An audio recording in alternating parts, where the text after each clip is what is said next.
Welcome to Steve's Cottage with Steve Horner. Steve Horner, a former radio talk show host, helps spotlight the source of today's social chaos while offering practical solutions to the problems negatively affecting you and your family. And now, here's Steve.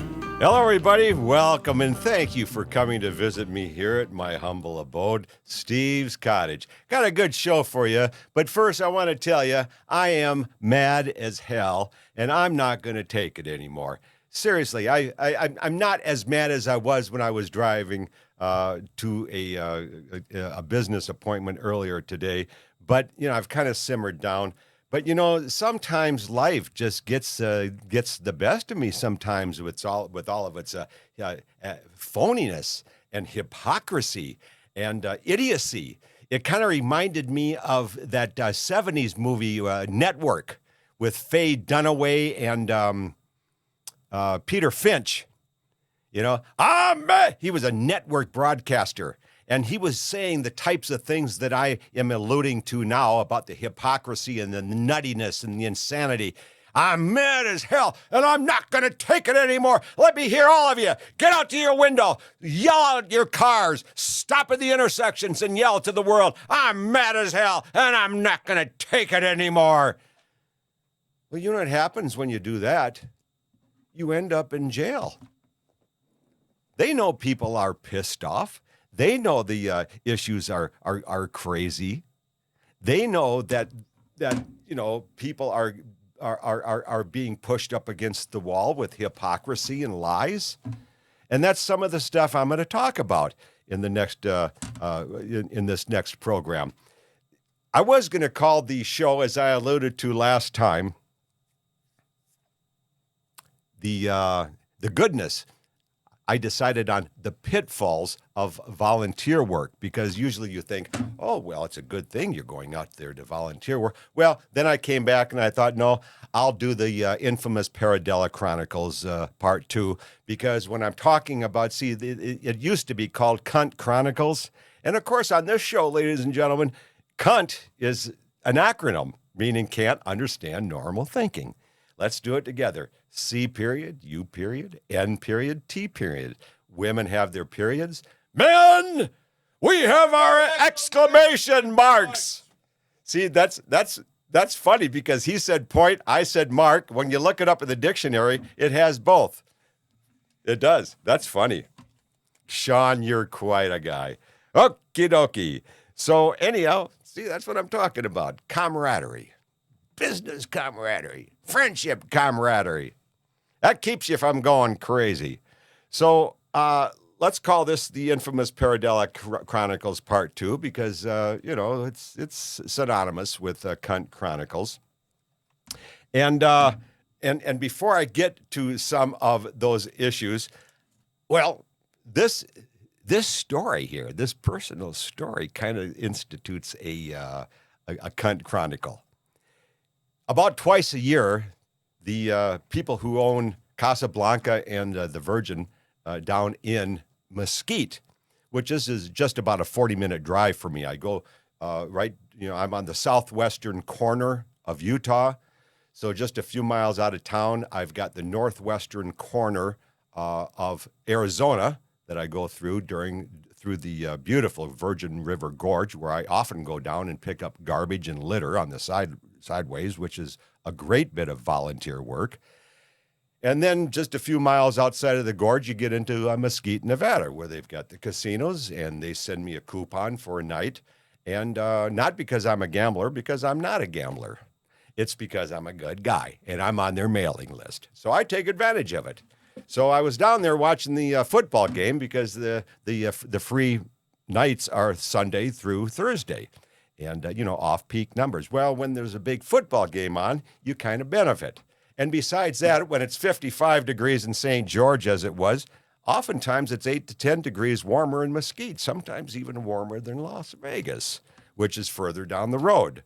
And that's the way it was on Sunday. So I pulled up, got my baggage, checked in, came back out, get my little mini cooler, and I thought I'm just going to sit in the parking lot and toss my football around and have a beer by myself. And And then 3 guys rolled in from California, and they were hipsters, and we played a really solid game of touch football out there on the parking lot.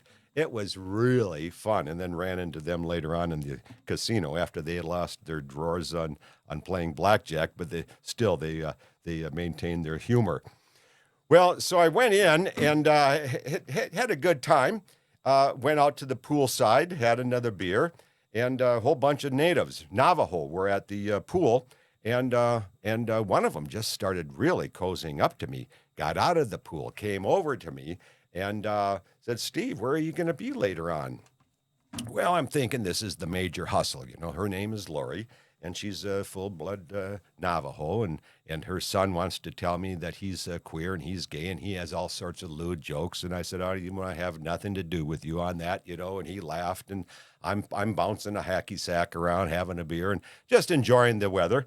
Well, she wants to make sure that I'm going to meet her downstairs, and I said, "I don't know." Well, as it turns out, I get down to where they're watching the game, and she's there, and she looks, she's well kept, well dressed, funny, very funny, laughs at my stuff. I laugh at hers. And so she makes good company. Well, this is the funny thing. I bought a couple of beers for us, you see. And so the woman comes around, puts it on the table, a cup of Coors Light. And I said, "Lori, I'm going to step outside and just have a puff of cigarette. I like to do that. It's a break in the action. I like to see people. I like to get away. I don't want to smoke in here." I came back. Her beer was gone and half of mine. And then she was gracious and said, "Here, Steve, let me pour your beer." I said, "Where's the rest of it?" Well, she had drunk it. Have you ever been out with a woman who's drinking your beer behind your back? Well, then later on, she did it again. I just couldn't believe it. And I was going to buy her supper, and I brought her in, and we were going to eat, and I made a Vikings joke to the crowd, and they all laughed, and then she rambled some nonsense to them, and they were left bewildered. And so she sat with me, and she said she wants to order a wine, and I said, "No, that was the deal. I'm not buying you a wine, okay? I am done buying you. I'm going to buy a nice light supper for the both of us, okay?" She just stared at me, seriously, about 3 minutes, and then she got up and she said, "I'm going to leave." I'm thinking, thank God. Thank God. But you see, this, and she shook my hand, and I didn't have to worry about her being angry or nothing. But see, I ran into that with the Navajo gal in St. George, and her name is Jeanette. Same crazy drinking, trying to con you type of attitude. So when the white women come out and tell me that I'm racist and sexist because I spot some people and their various peculiar, wretched behavior, they call me racist and sexist, you see, and a misogynist. And I'm saying, well, you're just trying to suck off their woes by calling me names. But I know this to be true. They've been saddled with a real poor me attitude, these dang natives. I mean, just drive through their reservation sometime. It's a landfill. And then they're trying to take good-hearted, good old Steve to the cleaners, and who knows where this would have gone if I had let these 2 girls run away with my emotions and my bank book. Unbelievable. I'm just a little too savvy for them, I guess, but who knows what's going on with what they're trying to get done in life or accomplish, or who they're trying to screw over. Anyhow, last week was, we had a good show last week. I just want to clean up a few things. When I said Half Moon Bay, remember I was talking about that Asian that shot up some other Asians? Half Moon Bay, I had that a little bit confused with Morro Bay, possibly, when I put it in the kind of proximity of Santa Barbara. I look it up. Half Moon Bay is up near San Francisco. And then also, when I told you that Yuma's in Texas, and I go, no, it's in California, because I was talking to you about, the proximity of neat things right around St. George. And I said, and Yuma is a fun place to take a break to, because it's usually, quite a bit warmer during the winter. And it's just a hop, skip, and a jump right over the border. Make sure you bring your visa and or your passbook, whatever the hell it's called, and so you can get back in the country without any hassle. And then you have a cerveza fria. You see, you're talking some trash with the locals, and that's always kind of fun. At least I enjoy it. But that is in Arizona. And the reason that sometimes I make these bofo mistakes is because I'm trying to stay on track with a train of thought, you see. And as I get motoring here, sometimes I get ahead of myself or the motor just stops, which is kind of fun. And I don't look at it like, oh, there's a brain fart or there's a senior moment, you know. I learned a long time ago, even when I was in my 40s, I said, you know, because I have a tendency to get ahead of myself. And so then I forget where I am and where I was. And Sean, what the hell was I talking about? No, just kidding. Getting ahead of yourself. He fell for it. Okay. So anyhow,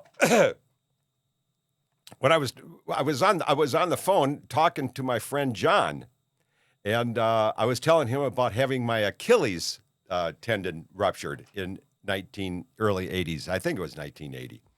And I think it was the year that John Lennon was blasted. And my friend Gary and I had taken my son Paul, age 2, to watch us. He was in a stroller or whatever. And Gary and I were playing a game of tennis. Run for the net, back up. Run for the net, back up. As my momentum is going backwards, I'm lunging forward and snap! My Achilles tendon on my left leg just busted like a rope. No pain, but I could hear it. I'm down on the ground. Gary, you're going to have to take Paul home. I'm going to hobble over to the hospital because bad injury. And my ankle was just like this. You know, I lifted it up, boom. Lifted it up, boom. No internal bleeding, nothing, no shock, no nothing. So I was admitted right away into the hospital. Next morning, I'm wheeled into the surgery room.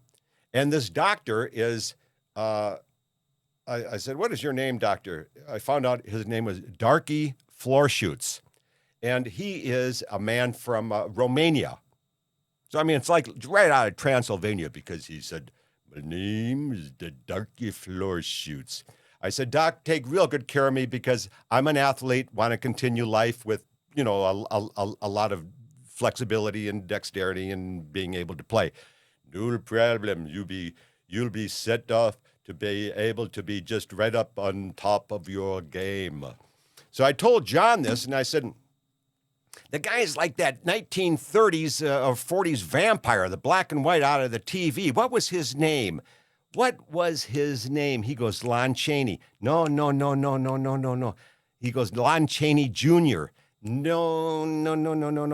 Boris Karloff. No. I can't get the name. And I go through the alphabet. Is it A? Is it B? Is it B? Because I'm not suckering up for the brain farts. I'm not suckering up for the senior moments. I'm trying to work this out. I'm not going to jump on the computer. I'm going to let the brain know I'm in charge. So I keep working on it. Usually the next morning, I've got the answer when I wake up, you see. So I let the brain know that I'm not going to just dissolve this into old excuses. And I told John, you know, I'll probably remember who it is the moment I get off the phone. Well, we talked for 10 more minutes. We hung up and boom! I called him right back, and he said, who is it? And I said, oh, I can't remember. No. I don't want to play that game with you anymore. I said, Bela Lugosi. And he goes, yeah, that's right. Well, he said, that's right. And you know, that's kind of a good nugget of information for people, especially in my age group, because the computer is so accessible that you don't train your mind to search the memory banks for the answer to your question.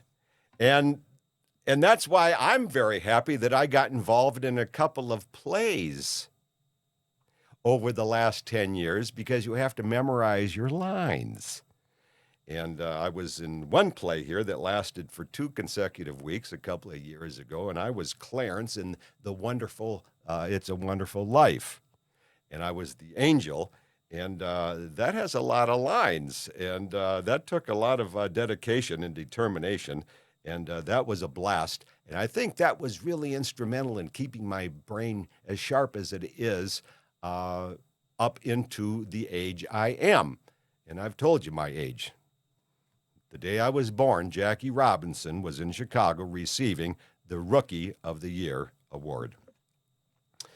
Well, in that last episode, I also talked about, boy, it's a complicated society. And if you were listening to me, you might say, come on, Horner. Come on, get strong, be a toughie. It's not complicated. You just handle it day by day. Come on, you put your life together. You put the strings together. You tie the you tie the knots, and then you cruise along and you enjoy all the good things. And boy, oh boy, look at all the luxuries we have and all of the good life and everything. And that's fine. That is why we continue to complicate things by building the infrastructure that we do, because we're mostly feeling pretty good. But then when it breaks down, we have a tough time, right? Right. Then when we lose our health or we get into a complicated society, we learn a little bit more about what some of the early native tribes resisted owning in the early days after the Spanish brought over the horses. Owning horses. Some of the natives didn't want to have horses because it was going to be more work, more maintenance, more work than it's worth, more dependence on something that when it's not there, things crumble. How about when your network goes down, your internet, your cell phone doesn't work? All of a sudden, there's a little wrench in your system, isn't there? But And that's what I'm talking about, the digital world and the apps and the constant racket of advertising and marketing and the social networking and the repairs and the upkeep and the expenses and the jobs and the spouses and the girlfriends and the health and the kids and the boss and the traffic and the shopping and the entertainment and the travel and the groceries and the wash and the cooking. You know, there used to be a name for that. Called the rat race. And usually we can keep up with it until there's a divorce or a stalking injunction or harassment or the bank account flops or the house flops or the taxes are due and we don't have the money, the job busts, the health busts.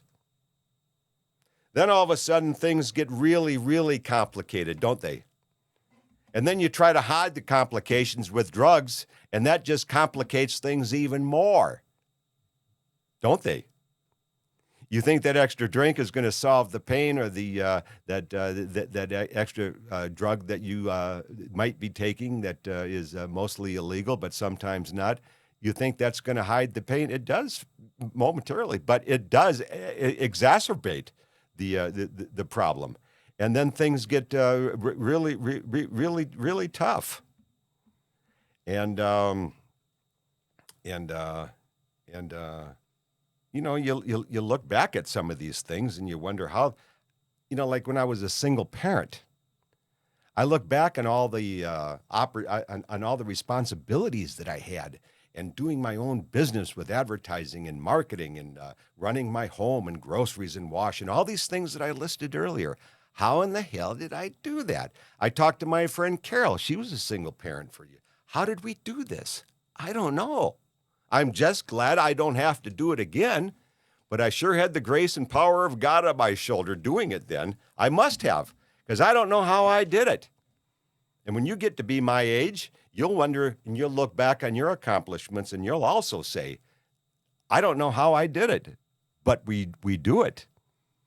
And what I'm suggesting is that you take some of my suggestions for real and scale back on complicating your life, because there's an old Scandinavian axiom that says, the faster you go, the behinder you get. And that's true. The more you have, the more you need. Maintenance, payments, care. So I just suggest, be a little more proactive and scale it back, because I think you'll be, I think you'll be happier. This Memphis shooting that I touched on last week got me on the phone. I talked to a couple of black groups. I talked to this person. I was actually emailing them. They're called the 100 Black Women in Atlanta. And I said, don't you think it's about time that you people buy some mirrors? I was telling you about meeting this native, Lori, and then Jeanette up here in St. George. They've been saddled with this poor me attitude. Blacks are being saddled with this poor me attitude. Jews are being saddled with this poor me attitude. It has nothing to do with race. It just says, oh, you've had such a hard time. You need reparation. You need favors. You know who's always the enemy? White guys like me. This European, Germanic type of ancestry, we are always the problem, according to them. So it's not about race, it's about behavior. At least that's my perspective. I look at them saddling themselves with all these excuses, and I say, that is your problem. You're 14% to these black people, 14% of the population, but look at the high percentage of kids that are black in jails and kill each other. Well, this woman from this 100 black women called me back. Her name is Cynthia, and I'm trying to tell her, and they don't want to be told nothing, because you see, when you go to their website, they got all sorts of sponsors, utility companies, Coca-Cola, all sorts of liberal organizations. They're sponsoring this 501c3. I told Cynthia, that's because they want you out of sight, out of mind. They want to give to these black people because I don't want you at my door. It's like when you see the wealthy homes with Black Lives Matter. They don't want to be vandalized. So they just want to, donate to get rid of you. And all that does is exacerbate the problem. So they're not used to talking about some of these issues of, why am I always the fault? Why are you blaming me with systemic racism? Give me an example. And then that's when she flies off the coop. Have you ever heard a black woman really start yelling? I have many times. You can't get a word in edgewise. And I'm a pretty loud, talkative type of guy, if you haven't noticed. So I can't get a word in. Then she takes a pause to breath. And I'm saying, well, these are only the types of things that I'm seeing. Yeah. She goes, that's right, Mr. Horner. These are things that you think, but they're wrong. So, okay. So in other words, the kids are graduating, and you do have a lot of money, and the men are present in the upbringing of these. And she goes crazy. And then I said, now you're going to hang up with me. She starts yelling at me a little bit more, and then she hangs up on me. So this is all part of the infamous Paradela Chronicles, formerly called Cunt Chronicles. I just don't think, folks, with these, incidences like the Memphis shooting, that now they're blaming the cops instead of blaming this black punk for resisting arrest, like they've all done since Watts is a resisting arrest, and that's why the cops get angry. But they keep enabling these kids with their need for reparation, which I think just creates them an attitude of arrogance and vindictiveness. Well, folks, that's about it for today. I didn't get to some of the stuff I was going to talk about, but it's fun. It's fun chatting with you. And if you're ever in need of really a great read, come to stevehornerbooks.com and buy one of my books. Show me some love. You'll think, this guy wrote this with a crystal ball, because all my stuff is so, it's so right on. You'll enjoy it, and I'll feel like I'm loved and want to give you more. So until next time, you stay on that less traveled trail of life, because I promise you it brings you more rewards and a better scenery. Until you come to visit me again, this is Steve saying stay cool. Thanks for joining us. Visit Steve's Cottage again with Steve Horner.